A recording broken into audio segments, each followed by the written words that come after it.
రామాపురం అనే ఒక చిన్న ఊరిలో సూరమ్మ అనే అత్త ఉండేది. తనకి చాలా గర్వం, పొగరు.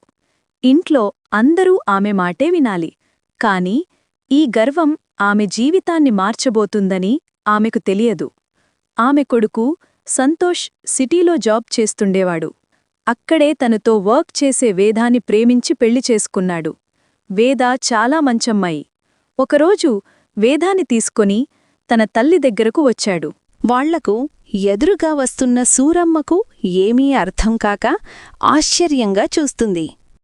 అమ్మా, తను వేద. నాతో పాటు సిటీలో వర్క్ చేస్తుంది. మేమిద్దరం ప్రేమించుకున్నామమ్మా. కొన్ని కారణాల వలన నీకు చెప్పకుండా పెళ్లి చేసుకోవాల్సొచ్చింది. ఎంత పని చేశావురా! నిన్ను పెంచి పెద్ద చేసి ఇంతవాణ్ణి చేశాను. నీ మీదనే ఆశలు పెట్టుకున్నాను. నిన్ను ఎంత నమ్మానురా! నమ్మినందుకు ఇంత మోసం చేస్తావనుకోలేదు. నేను చచ్చాననుకున్నావా?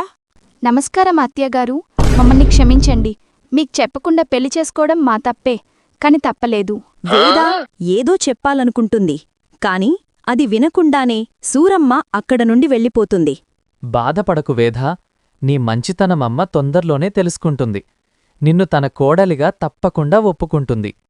అప్పటివరకు కొంచెం ఓపిక పట్టు వేధా అని వేదాకి నచ్చచెప్పి అక్కడ నుండి తీసుకుని తన గదిలోకి వెళ్తాడు. సూరమ్మ తన గదిలో కోపంతో రగిలిపోతుంది. ఎంత పనిచేశాడు వీడు! ఎలాగైనా ఆ పిల్లని ఇంట్లోంచి పంపించెయ్యాలని అనుకుంటోంది. సంతోష్ వేదాకి నచ్చచెప్పి ఎవరి గదుల్లో వాళ్ళ నిద్రపోతారు.